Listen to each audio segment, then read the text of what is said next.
We'll start. Okay, so yesterday we started with high frequency response.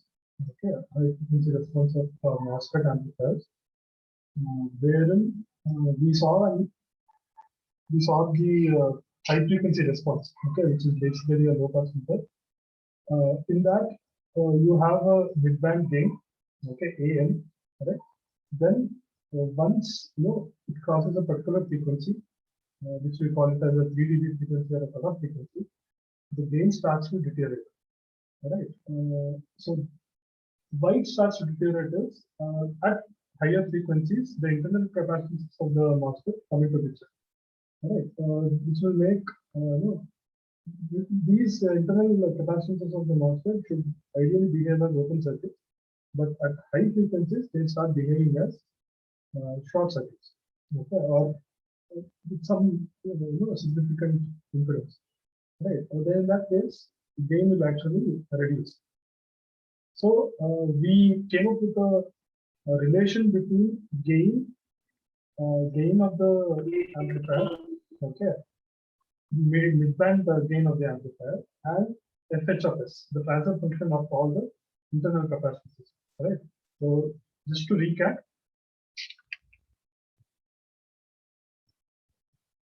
we came up with this equation: A of S equals to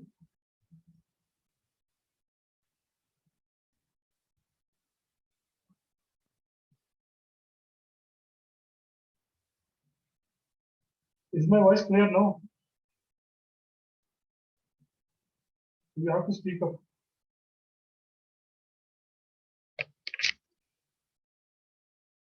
Is my voice clear now?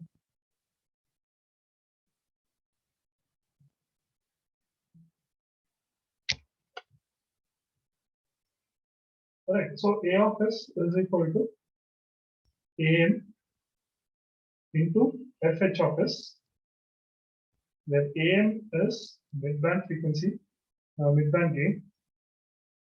Okay, mid-band gain, which is actually calculated considering all capacitors, capacitors in the sense CCI and CC0, CC1 and CC2, the coupling capacitors, as ideal short circuits. As ideal short circuits. All right. FH of S is the transfer function.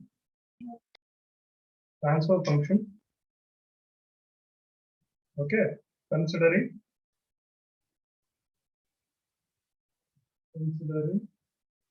all the internal capacitances.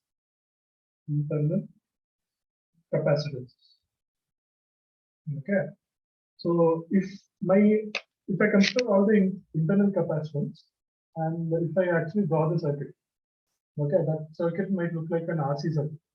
Right, now if you try and analyze an RC circuit, you will have many poles and many zeros, right? So that if I write it in a general form, okay, if I write it in a transfer function, which has say n poles and n zeros, right? I write it like this: FH of S equals to 1 plus S by omega Z1, 1 plus S by omega Z2, so on, 1 plus S by omega, say Zn, divided by 1 plus S by omega P1, 1 plus S by omega P2, and so on, 1 plus S by omega Pn.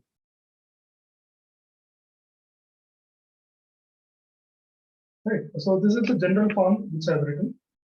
Right. So from this we derived how to find omega h. Okay, omega h being my cutoff frequency. All right. So that we have derived it as like this.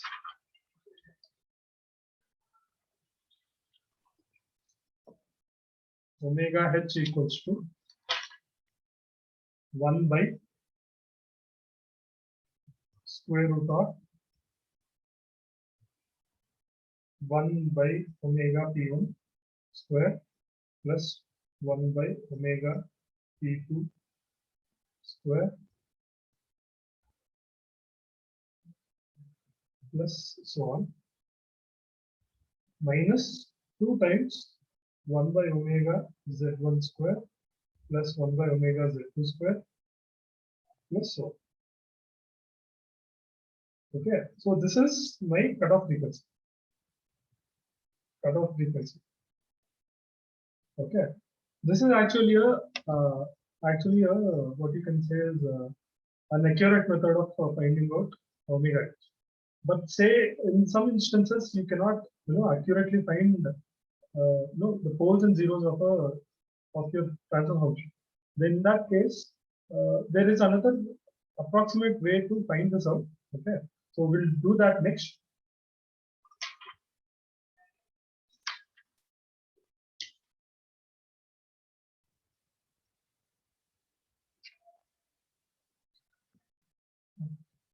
So this equation.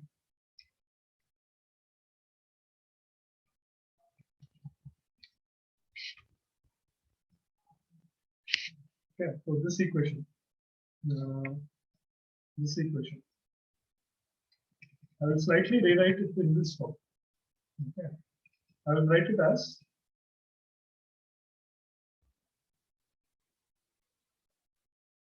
fh of s equals to, say, if I see all of them are in brackets, separated out, all the zeros and all the poles are separated out. So if I multiply them, I can get it in this form. 1 plus say a1 into s plus a2 into s square plus a3 into s cube plus so on. Say if I assume they are in zeros, right? So an into s power n divided by 1 plus b1 plus b2 s square plus b3 s cube plus so on plus bn s power n. Right. So this is fh of s while multiplying all the numerator and denominator terms with one another. So a and b here, which you see. So an and bn, the coefficients. Okay, these are coefficients which which give us which are related, which are related to omega z1, omega z2, so on, omega p1, omega p2, so on. Okay, so what I'm saying is an and bn are coefficients which are related to poles and zeros. More specifically, it is related to frequency of poles and zeros. Right. So in this, I want to just concentrate on V1. Okay. So say if I take, for example, 1 by, if I take fh of s as, for example, if I take 2 poles and 2 zeros and 2 poles, or just 2 poles in fact. So I will get 1 divided by 1 plus s by omega p1, 1 plus s by omega p2. Right? If I assume 2 poles and no zeros, right? I just want to find out what will be the coefficient of B. So if I multiply this, I will get fh of s as 1 divided by, say, 1 plus s square into 1 by omega p1, omega p2 plus s into 1 by omega p1 plus 1 by omega p2. Right. So here, if you compare this and if you compare this, okay, I can say that B1 is summation of inverses of all the poles, right? So if I compare both of them, I can write B1 as 1 by omega P1 plus 1 by omega P2 plus 1 by omega P3 plus so on plus 1 by omega Pn. Okay. See, I've just in this I've considered only 2 poles. Okay. But if I take into picture n poles, so I will get this. Okay, this is for n poles. Right. So this is what B1 is. Now there is a concept called time constant, which you already learned, right? Concept called time constant, right? Time constant. Okay. So what this time constant is? Open time constant. Okay, OTC. What it generally means is that, say, if I have a circuit like this, R and C like this. Okay, this is V1. This is V1. This is C. Then I can write tau as R times C. Okay, this is in seconds. Right, tau is R times C. So this is what we'll do now for V1. Okay, what we'll do is see if I'm having n poles and n zeros, I can assume that I have n capacitors. Okay, I have n capacitors. N capacitors. N capacitors. Okay, so what I do is I will short circuit one capacitor and open circuit all the other capacitors, and I will find out the resistance with respect to that short circuited capacitor. Okay, I will take that as time constant 1.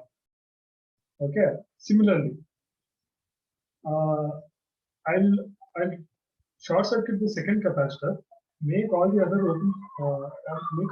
capacitors as open circuit. Okay, find out the total impedance across this short circuited capacitance. Okay, that should give me tau 2. Okay, so this is basically say R1 into C1. Okay, this will give me R2 into C. Right, now if I do it for all the n capacitances, okay, if I do it for all the n capacitances, this is nothing but an open circuit time constant. Okay, sum of all open circuit time constants. All right, so that is what basically B1 is. If you look at B1, B1 is 1 by omega P1 plus 1 by omega P2 plus 1 by omega P3 and so on, plus 1 by omega Pn, right? 1 by omega, the time units for 1 by omega is seconds, right? So this is what I'm doing here. To find out omega P1, what I'll do is, I'll just I'll keep one capacitor but as short circuit, open circuit all the other capacitances, find out the resistance across this short circuited capacitance, multiply the resistance with this capacitance value, I will get tau 1. Similarly, tau 2 for omega 2, omega P2. Similarly, tau 3 for omega P3, and so on, tau n for omega P. Right? So, if I generalize this, and write for B1, okay, so generalizing. Okay, generalizing. I can write B1 as sigma, say I is equal to 1 to n Ci into R, say I naught. Okay, so here you have to observe a few things. C1 is that capacitance, okay, which is short circuited. Okay, that capacitance is short circuited, and other capacitances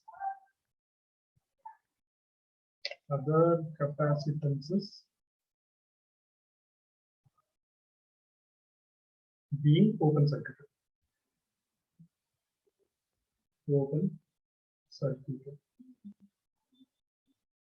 Okay, RIO is impedance or resistance.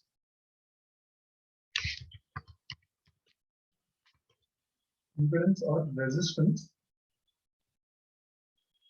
seen across the short circuited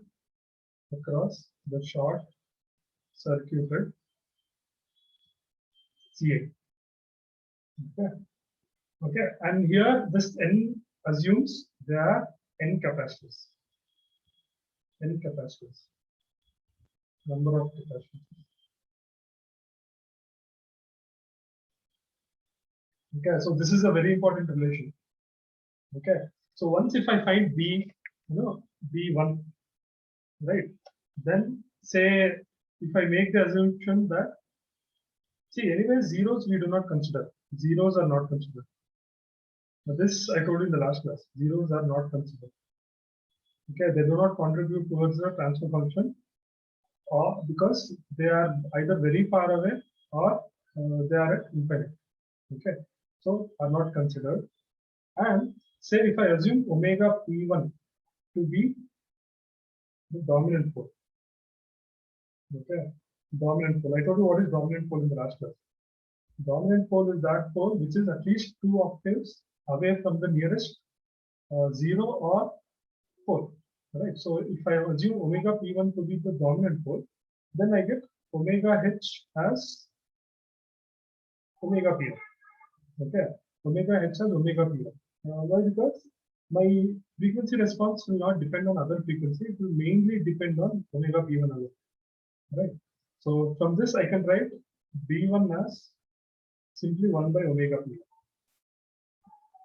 Right. Therefore, omega h is equal to 1 by b1, which is actually is almost equal to 1 by b1. So if I write this in a general way, okay, so I can write omega h as 1 by sigma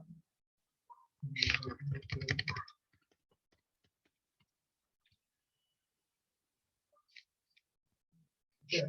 So from this I can write omega h is equal to 1 by b1, right? So more general expression.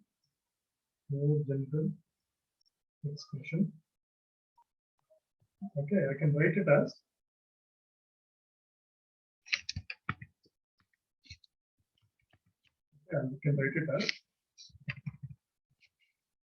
omega h is equal to say 1 by sigma I is equal to 1 to n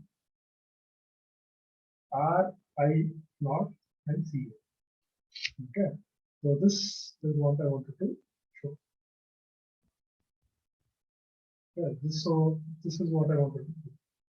Right. Remember here Ri naught is the impedance seen across the short circuited capacitance Ci. Ci is the short circuited capacitance, well, while the other capacitances in the device are being open circuited, means they are not considered. And remember, while we are short circuiting the capacitance, all the other capacitances which are being open circuited, you also have to ensure no supply. Okay, so ensure V supply is 0. Means your voltage source should be short. Okay, voltage source, input source is to be short. Okay, so to provide a gist for this, I will once again write it here. Ci capacitance to be shorted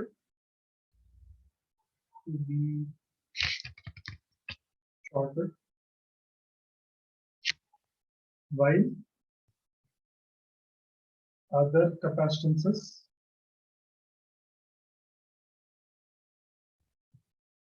are open circuited and input voltage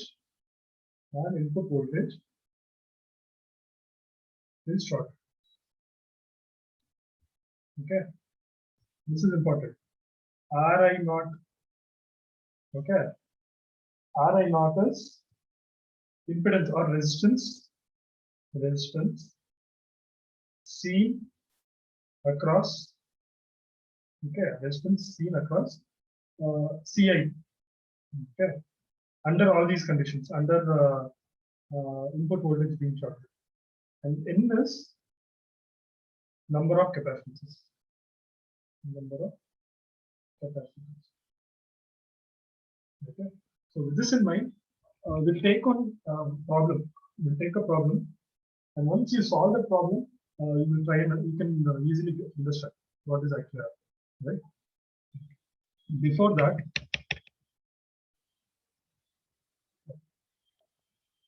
yeah, example problem.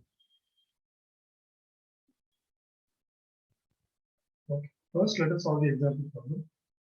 Remember, when you're drawing the high frequency of a MOSFET, high frequency model of a MOSFET, okay,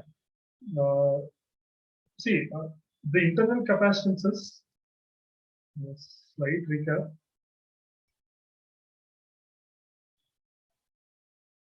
Internal capacitances of MOSFET. Okay, they are CGD, okay, between gate and drain, CGS between gate and source, CGS, CSB between source and body, CDB between drain and body, and CGB between gate and body. Okay, so these are the capacitances which we see. So when you are drawing this high frequency model, okay, high frequency model of a MOSFET, okay, right, you have to draw these also, right? So if I draw the high frequency model, say this is input, V signal, okay, it is connected to ground. This is R signal, okay, this is RL.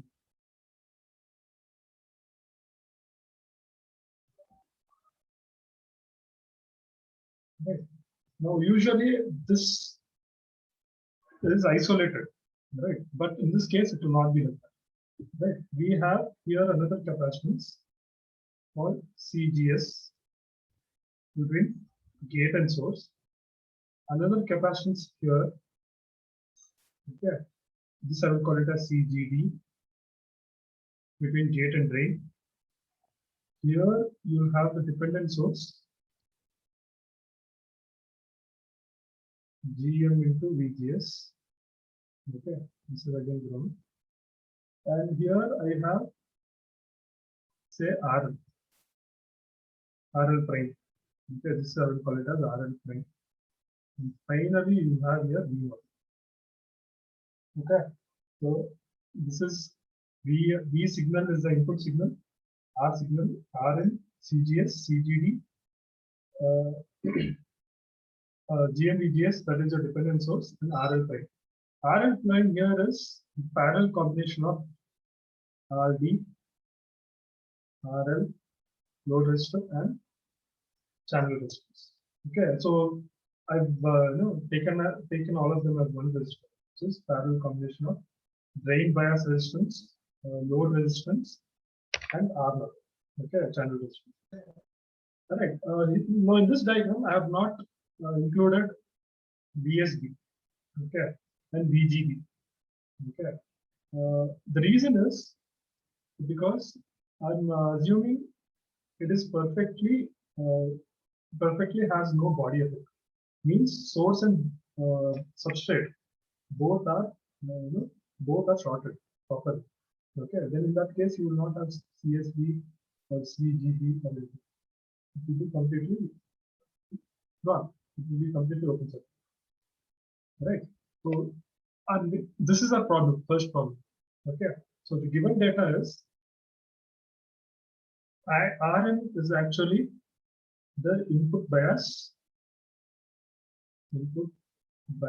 resistance,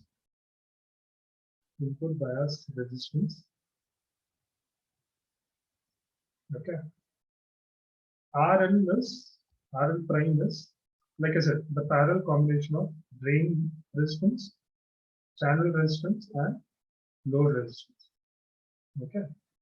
R sig is the internal impedance of the source, which is say 100 kilo ohms. 100 kilo ohms. Okay. Rn is say 420 kilo ohms.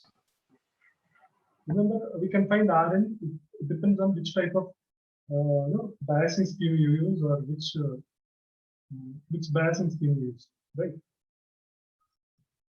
Then CGS and CGD is 1 picofarad. And also on the side note, CGS, CGD, CSB, CDB, and CGD, okay, all the internal capacities, they are usually in picofarads. They are not in microfarads. Microfarads are the coupling capacitances and the bypass capacitances. Those are in microfarads. These are the picofarads. Okay. Then you have GM, transconductance, which is 4 millisiemens. Then you have RL prime, which is 3.33 kilowatt. Okay, right. So what is asked to find? What is asked to find is find what is AM, which is the mid-band gain. Which is the mid-band gain, and 2 FH. Okay, which is the 3 dB frequency. 3 dB frequency, cutoff frequency. Right. So these are the two things which are asked to find. Right. Now I'll end this meeting. Okay. Come back, rejoin using the same link. Okay. Then in that next session, I will solve this problem. Then I think any doubts about how this formula, how this formula, the physical significance of this formula will be achieved. So exit now and join back again. I'll end this meeting now.